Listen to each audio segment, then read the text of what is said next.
இந்திய நாட்டு அரசியலில் ஒரு நட்சத்திரமாக இருந்து கொண்டு தமிழ்நாட்டு அரசியலில் இந்திய நாட்டு ஆளும் கட்சியினருக்கும் புதிய பழைய எதிர்கட்சியினர்களுக்கும் ஒரு சவாலாக இருந்து கொண்டு வாங்க 26 பார்க்கலாம் அப்படின்னு தனக்கே உறுதியான அந்த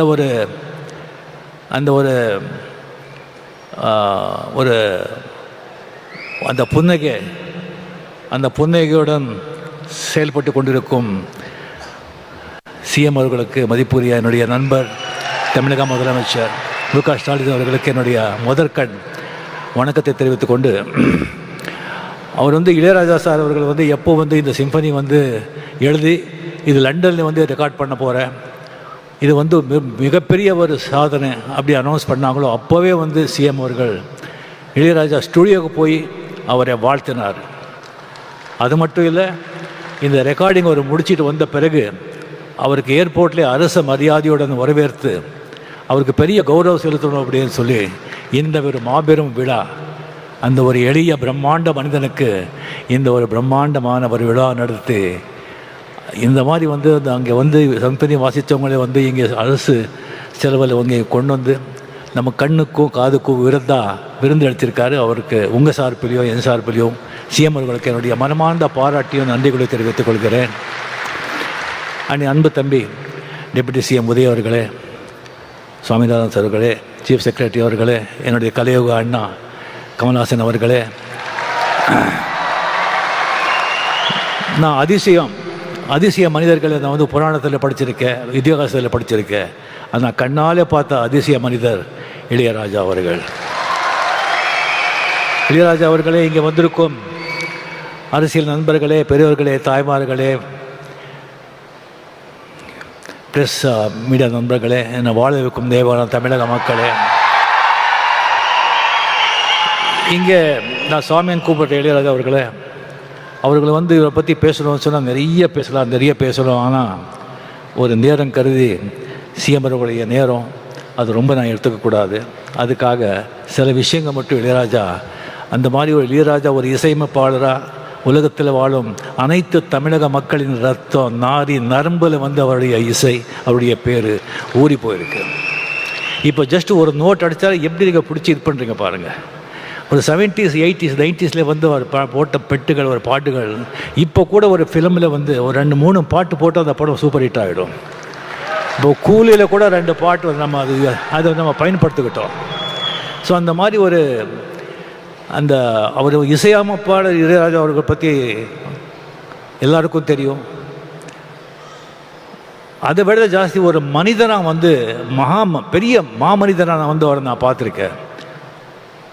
அதுக்கு அவர் மேலே ரொம்ப கௌரவம். ஒரு 1600 படங்கள், 800 பாட்டுகள், 1500 பாடல் பாடியிருக்காரு, 508 பாடு எழுதியிருக்காரு. 50 வருஷம் இது சாதாரண விஷயமா என்ன? சரி, அவரை நான் பல விதங்களில் 50 வருஷத்தில் பல நேரங்களை சந்திச்சிருக்கேன். ஃபஸ்ட்டு நான் பார்த்த 74 ஜிகே வெங்கடேஷ் கிட்ட ரெசிடெண்ட்டாக இருக்கும்போது, ஃபிலிம் இன்ஸ்டியூட்டில் படிக்கும்போது அந்த ஸ்டுடியோ ரவுண்ட் போகும்போது பார்த்தேன். ஒரு சின்ன ஒரு பையன் அதிர்ஷ்டிங்க பார்த்தேன். அதுக்கப்புறம் புவனாவரி கேள்விக்குறியில் ஒரு இளைஞன் இளையராஜா இன்சர்ட் பண்ணி ஒரு நல்லா க்ளீன் ஷேவ் பண்ணி அவரை நான் பார்த்தேன். அதுக்கப்புறம் ஒரு நாள் திடீர்னு பார்க்குறேன், கம்ப்ளீட்டாக ஒரு வேஷ்டி ஜுப்பா போட்டு ருத்ராட்சை போட்டு முடியெல்லாம் மொட்டை அடிச்சுட்டு பொட்டோடு இருக்காங்க. ஒரு பார்த்த உடனே நான் சாமியான்னு கூப்பிட்டேன். இது என்ன சாமியான்னு சொன்னேன். இதுதான் சாமி ஒரிஜினல்னு சொன்னாங்க. அப்போலேருந்து அவர் எப்போவுமே சாமியான்னு நான் கூப்பிடுறேன். அந்த மாதிரி அவர்கிட்ட ஒரு வாட்டி பஞ்சுவரணாசம் கூட ஒரு படத்துக்கு நான் கம்போசிங் போயிருந்தேன் ஷூட்டிங்கில். அப்படி போயிருக்கும்போது ஜஸ்ட்டு ராகங்கள் அப்படி வருது, ஜஸ்ட்டு ஆழ்மணியை தொட்டு அப்படியே கொட்டுறாங்க. அதாவது அந்த பழைய காலத்தில் பட்டிக்காட்டில் அந்த நெல் குவியல் இருக்கும். அது ஒருத்தர் அளந்து கொடுப்பான், இன்னொருத்தர் தள்ளி கொடுத்துட்ருப்பான். அளந்து கொடுக்குறவங்க தள்ளி கொடுக்க பற்றி பார்க்கவே மாட்டான். அந்த மாதிரி அந்த ராகங்களோட ராசியை அந்த ராக சரஸ்வதி ராக தேவி இந்த ராக தேவனுக்கு அப்படியே தள்ளி கொடுப்பான். இவர் அப்படியே அந்த ஹார்மோனியமில் அப்படியே அள்ளி கொடுக்குறார். அந்த மாதிரி ஒரு இது. சில விஷயம் மட்டும் நான் சொல்கிறேன், நேரங்கிறது. ஒரு வாட்டி எனக்கு வந்து வாங்க ரஜினி உங்கள்கிட்ட பேசணும்னு சொன்னாங்க. என்ன சமாச்சாரம் சொல்லி போனால், இந்த மாதிரி ரஜினி உங்களுக்கு தெரியும், நம்ம பாவதார் அண்ணா வந்து அவர் மறைஞ்சிட்டார், இன்னொரு பாஸ்கர், இன்னொரு அமரன். கங்கேபரன் வந்து அப்படியே அவன் செட்டில் ஆகிட்டான், மியூசிக் பண்ணிவிட்டு டைரக்ட் பண்ணிக்கிட்டு அவன் செட்டில் ஆகிட்டான். அந்த பாஸ்கர் கொஞ்சம் செட்டில் பண்ணணும், நீங்கள் ஒரு படம் பண்ணணும் அவன் சொன்னாங்க. சரி சாமி நான் பண்ணிடுறேன் அப்படின்னு சொல்லி டேட் கொடுத்தேன். பஞ்சவர்ணாச்சலம் எல்லாம் பேசிக்கிறாங்கன்னு சொன்னாங்க. சரி ராஜாதி ராஜா படம் திங்க இது பண்ணி அதுக்கப்புறம் பார்த்தா ஆர் சுந்தராஜன் ஒரு பெக்யூலர் டைரக்டர், பெரிய ஹிட்டு கொடுத்துருக்காரு, பட் சீனெல்லாம் இருக்காது அவர்கிட்ட. அதே ஒரு வித்தியாசமாக இருந்தது. எனக்கு என்னடா இது அப்படின்னு சொன்னால், அதுக்கப்புறம் பாஸ்கர் கம்ப்ளீட்டு இப்போ படத்தை பற்றியே பேச மாட்டார், வேறு விஷயந்தான் அவர் பேசுவார். அதுக்கப்புறம் எனக்கு ஒரு டென்ஷன் ஆச்சு. அது பஞ்சு சார் ஊரில் எல்லாம் ஏதோ சொந்த காரியமாக போயிருந்தாங்க. ராஜாசாமி கிட்ட பிரசாத் ஸ்டுடியோ போயிட்டு, சாமி இந்த மாதிரி ரொம்ப டிஸ்டர்பாக இருக்குது, படம் எப்படி வரும்னு தெரியாது, இந்த மாதிரி பாஸ்கர் மாதிரி இருக்கார் அப்படின்னு சொன்னால் என்னை பார்த்து சிரித்தார். சுவாமி இந்த கதையை வந்து ஒரு லைன் கூட நான் படிக்கலை, எனக்கு தெரியாது, நீங்கள் படம் பண்ணுங்க. இந்த படம் சில்வர் ஜூப்ளி போகலைன்னா நான் 6 மணியும் தொட மாட்டேன், பாட மாட்டேன்னு சொன்னாங்க. அங்கே யாரோ ப்ரொடியூசர் இருந்தாங்க, இவர் தான் சாட்சி. எனக்கு டக்குன்னு அடிச்சது. இது சொல்கிறது செய்கிற ஆள் அவர். என்னங்க இப்படி சொல்கிறீங்க? நான் சொல்லலை சுவாமி, அந்த மூகாமிகா அந்த தாய் சொல்ல வைக்கிறா, நான் சொன்னேன், அவ்வளோதான், நீங்கள் போங்க. எனக்கு இன்னும் டென்ஷன் ஏறிடுச்சு எனக்கு. என்னையா இது? அதுக்கு ஊட்டியில் போகிறேன், ஒரு பாஸ்கர் மார்னிங் வந்து அப்படியே வந்து காதில், ரஜினி நல்ல மழை, இன்னைக்கு ஷூட்டிங் இல்லை, இந்த 2 நாள் மழை, மட்டன் குழம்பு இட்லி அப்படின்னு. அந்த மாதிரி எனக்கு 25 வாரம் என்னடா இதுன்னு சொல்லிட்டு எனக்கு ரொம்ப டென்ஷன் ஆகிட்டு, அதுக்கப்புறம் நானே மென்டலி முடிவு பண்ணியிருந்தேன்.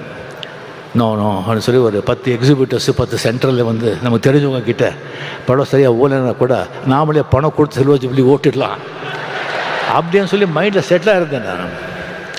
படம் சொன்ன மாதிரி சில்வர் ஜூப்ளிங்க, சில்வர் ஜூப்ளி. என்ன ஒரு நம்பிக்கை, ஒரு கான்ஃபிடென்ஸ். எனக்கு ஒரு கடவுள் நம்பிக்கை இருக்குது, ஆனால் இந்த மாதிரி ஒரு நம்பிக்கை, சரண்டர் சொன்னால் அதெல்லாம் பலிக்கும். ஸோ அந்த மாதிரி வந்து கம்ப்ளீட்லி வந்து அவர் வந்து இளையராஜா, சாரி கமல், ரஜினிகாந்த், விஜயகாந்த், ராமராஜன், முரளி, மோகன் எல்லாருக்கும் ஒரே டைமில் மியூசிக் போட்டு கொடுக்குறாரு. பட் எல்லாருக்கும் ஒரே மாதிரி தான் பண்ணுறேன் சொல்ல, அது உண்மையிலே கமல்ஹாசனுக்கு மட்டும் கொஞ்சம் எக்ஸ்ட்ரா. அது ஆல்ரெடி சொல்லியிருக்கேன் நான், அந்த சிஎம் முன்னாலேயே அதை நான் பதிவு பண்ணுறேன். கமலுக்கு தான் அவர் கொஞ்சம் ரொம்ப ஜாஸ்தி. இது ஒன்றும் இல்லைங்க,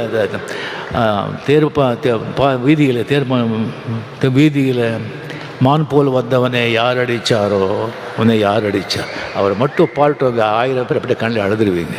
ஒவ்வொரு பாட்டும் அந்த மாதிரி ஒரு பாட்டு. சரி, அந்த மாதிரி வந்து இளையராஜா வந்து அந்த மாதிரி ஒரு கொடிக்கட்டி பறந்தார். பட் ஒன்றுங்க, ஆக்சுவலி வந்து எப்போவுமே வந்து சக்ஸஸே வந்துட்டு இருந்தால் அந்த சக்ஸஸோட அருமை தெரியாது. அப்பப்போ ஃபெயில்யூர் வரணும், ஃபெயில்யூர் வந்தால் தான் சக்ஸஸோட அருமை தெரியும். ஸ்பீட் பிரேக்கர் மாதிரி கம்ப்ளீட்டாக அவர் அப்படி போயிட்டு இருந்தவர் வந்து இன்னொரு வந்து இசை அமைப்பில் வர்றாங்க.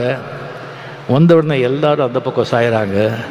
அவருக்கு போய்ட்டு வந்து கோடியாக சம்பாதிச்ச ப்ரொடியூசர்ஸ், டைரக்டர்ஸ், திஸ்திங் அவங்க எல்லாம் போகிறாங்க, ஆர்டிஸ்ட்டும் போகிறாங்க, இன்க்ளூடிங் ரஜினிகாந்த். பட் அவரை பற்றி அவர் எந்த கவலையும் படல. டிஎன் நகர்லேருந்து பிரசாத் ஸ்டுடியோக்கு ஒரு வண்டி 6:30 மணிக்கு எப்போ அப்படியே போயிட்டே இருந்தது. அந்த 6 மணியும் வாசிச்சுட்டே இருந்தது, ரெக்கார்டிங் நடந்துக்கிட்டே இருந்தது. அது வந்து திடீர்னு சொல்லி பாஸ்கர் காலமானார். திடீர்னு சொல்லி அவர் உசிராக நேசித்த ஒரு மனைவி ஜீவா அவங்க காலமானார். அதுக்கப்புறம் பவதாரணி, ஒரே டாக்டர்னால் அவ்வளோ அன்பு, அவ்வளோ பிரியம். சும்மா அப்படி உட்காந்துருப்பாங்க, டாக்டர் வந்து அதுக்கு கரெக்ட் வந்த மாதிரி அவங்க இறந்து போகிறாங்க. அந்த 6 மணி வாசிட்டே இருக்கும், 6:30 மணிக்கு அந்த வண்டி போயிட்டே இருக்கும் பிரசாத் ஸ்டுடியோக்கு. எந்த ஸ்தலமும் இல்லை, எந்த இதுவும் இல்லை.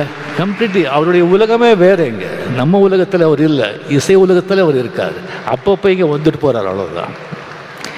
அதுக்கப்புறம் திடீர்னு பிரசாத் ஸ்டுடியோவில் வந்துட்டு இங்கே நீங்கள் இருக்கக்கூடாது, நீங்கள் காலி பண்ணுங்க அப்படியே சொல்கிறாங்க. அங்கே ரெக்கார்ட் பண்ணணுங்கிறதுக்காக எத்தனை ப்ரொடியூசர்கிட்ட அவர் வந்து சண்டை போட்டிருக்காரு, எத்தனை டைரக்டர்ஸ் எழுந்திருக்காரு. சரி, ஓகே, பரவாயில்ல அப்படின்னு சொல்லிட்டு அதே ரோடில் வந்து ஒரு ப்ரீமியர் தியேட்டரை வந்து வாங்கி ரெக்கார்டு தியேட்டரை கன்வெர்ட் பண்ணி எந்த ஸ்டூடியோ இருந்ததோ அந்த பக்கமே இளையராஜா போர்டு போட்டாங்க. ஸோ அதுக்கப்புறம் நீங்கள் பார்த்தீங்கன்னா ஒரு கம்பெனிக்கு வந்து ஒரு ரைட்ஸ் கொடுத்துருந்தாங்க. ப்ரொடியூசர்கிட்ட ஒரு பணம் வாங்கி ஒரு படத்தை வாங்கி கொடுத்துருந்தாங்க. அவங்க திடீர்னு கையை விரிச்சுட்டாங்க, எந்த பணமும் இல்லை உங்களுக்கு, இது இல்லை அப்படின்னு சொல்லிட்டு. அவர் விட மாட்டார். கோர்ட்டுக்கு போனார், ஜெயிச்சார். எல்லா ரைட்ஸ், எல்லா ராயல்ட்டி இவருக்கு தான். அவருக்கு தலைமை திஸ்திக்கு இல்லாமல் எந்த டிவிலையோ எந்த ரேடியோவில் இந்த படத்துலேயோ எங்கேயோ கச்சேரி கான்சர்ட்டில் பாடக்கூடாதுன்னு சொல்லி 9 மணிக்கு அனௌன்ஸ் பண்ணுங்கன்னு சொன்னாங்க. எஸ்பி பாலசுப்ரமணியம் வந்து அமெரிக்காவில் பாடிட்டுருக்காங்க 6 மணி. சாமி சாரி இப்போ சொன்னால் அவருக்கு பாடிட்டுருக்காரு, உங்கள் பாட்டு பாட முடியாதுன்னு சொன்னால் சட்டம் பைலா எல்லாருக்கும் ஒன்று தானே, என்ன இருக்கோ இது பண்ணுங்க.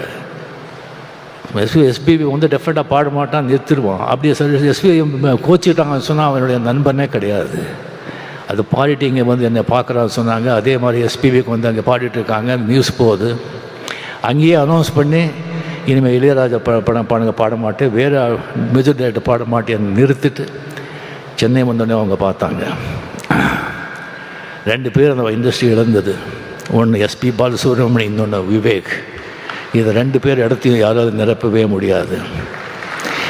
அந்த கோவிடில் வந்து எஸ்பிபி இறந்த உடனே பிரதருக்கு சிந்தாத கண்ணீர், பொண்டாட்டுக்கு சிந்தாத கண்ணீர், டாக்டருக்கு சிந்தாத கண்ணீர், நண்பனுக்காக கண்ணீர் சிந்தாங்க.